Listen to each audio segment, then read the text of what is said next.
이문아, 이시회입 3대2 먼저 풀까요? 148쪽이에요. 자, 첫 번째 거 질문 보면은 SNS에 대해서 처음에 이제 나오는데 영국의 유명한 어떤 축구팀의 전 감독은 SNS는 인생의 낭비다 라는 말을 남긴 것으로 유명합니다. 이게 이제 맨유의 퍼거슨 감독이 했던 말이거든요. 그래서 그 말은 그 정도로 우리 삶에 SNS가 주는 부정적인 영향이 막대하다라는 의미로 볼 수 있다라는 거죠. 특히 청소년기에 과도하게 SNS 사용하는 것은 자아 형성에도 영향을 줄 수 있기 때문에 문제의 심각성이 크다라는 거예요. 그래서 여기서 핵심어는 SNS가 주는 부정적인 영향으로 볼게요. 대부분의 사람들은 처음에는 관심사나 일상적인 내용, 어떤 문제에 대한 자신의 생각을 전달하기 위해서 SNS를 시작했지만 시간이 지나면 사람들의 조회수, 댓글의 수를 의식하게 되고 이것에 영향을 받게 되는 일이 많아졌다 이 말이야. 이에 따라 조회수와 댓글의 수를 늘리기 위해 다른 사람들이 원하는 글이나 사진을 게시하고 남들이 바라는 모습으로 자신의 모습을 포장하는 사람들이 늘고 있다.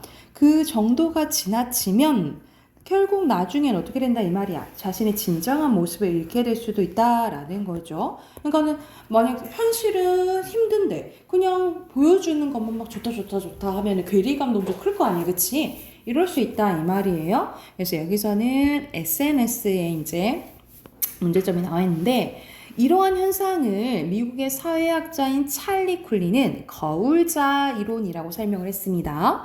거울자 이론이란 거울 속에 비친 자신의 모습처럼 다른 사람이 눈에 비친 자신의 모습 혹은 사람들이 나에게 기대한다고 생각하는 모습을 얘기를 해요.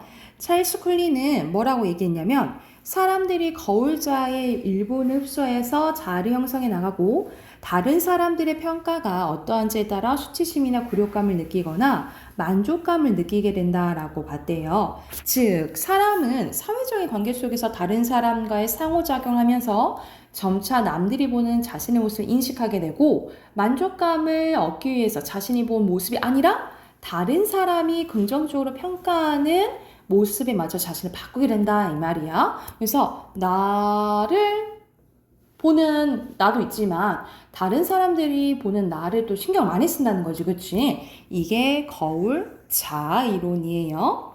청소년기는 자신을 탐색하고 그 속에서 자신이 어떤 존재인지 깨닫는 시기다. 하지만 이 과정에 생략된 채 남들이 바라는 자신의 모습으로만 살아가려고 한다면 그 순간에는 남들이 인정을 받아 기쁨을 느낄 수 있지만 결국 자신이 살고 싶어하는 삶이 무엇인지 찾기가 힘들어질 수 있다.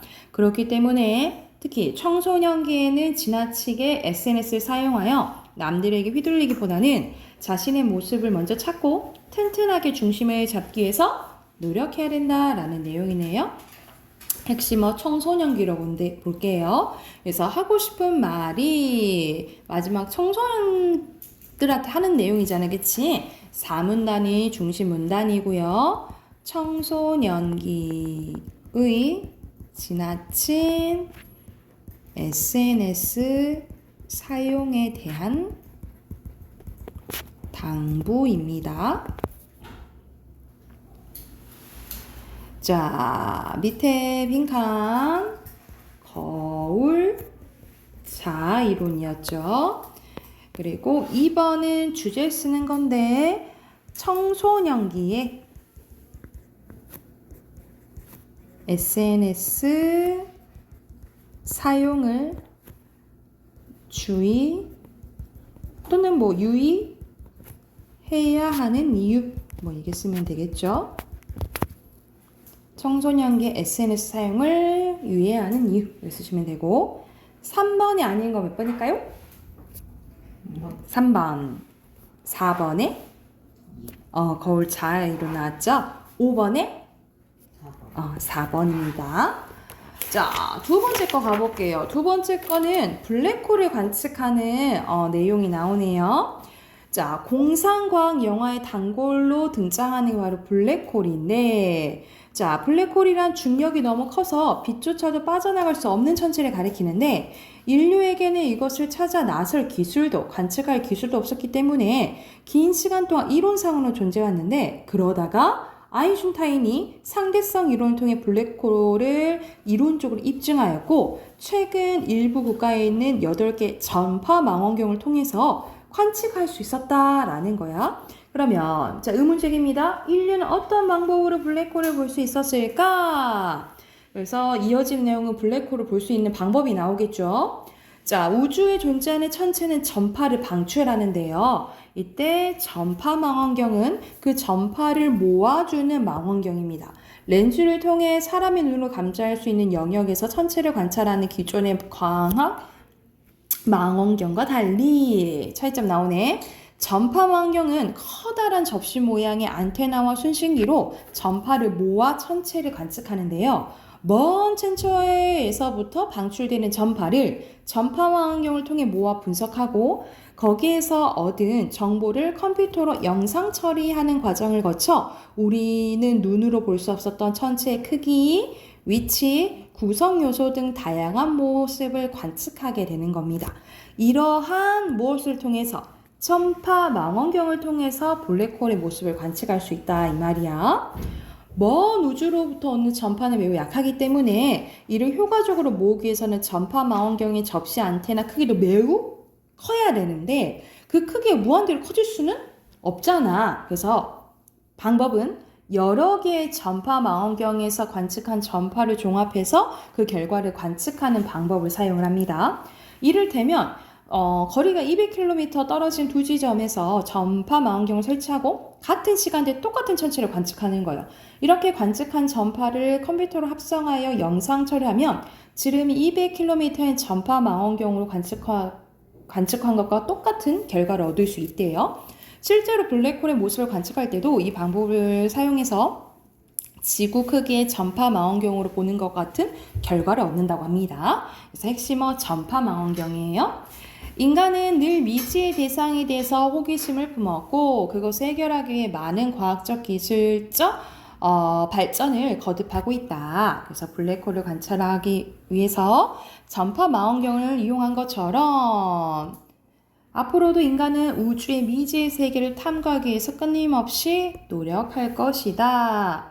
그래서 여기서는 핵심어는 뭐 우주라고 봤는데 그냥 블랙홀로 봐도 될 것 같아요. 그죠?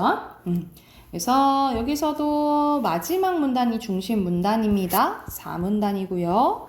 우주를 탐구하기 위한 인간의 노력입니다. 우주를 탐구하기 위한 인간의 노력이고요. 자, 밑에 순서대로 블랙홀 전파고요.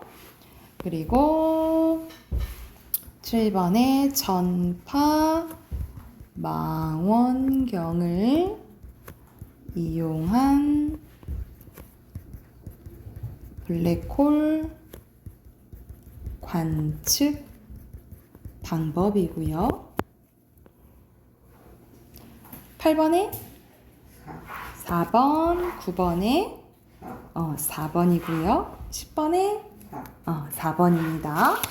뒤로 넘겨서 어휘 순서대로 답 확인해보면 1번에 1번, 2번에 2번, 3번에 3번이고요.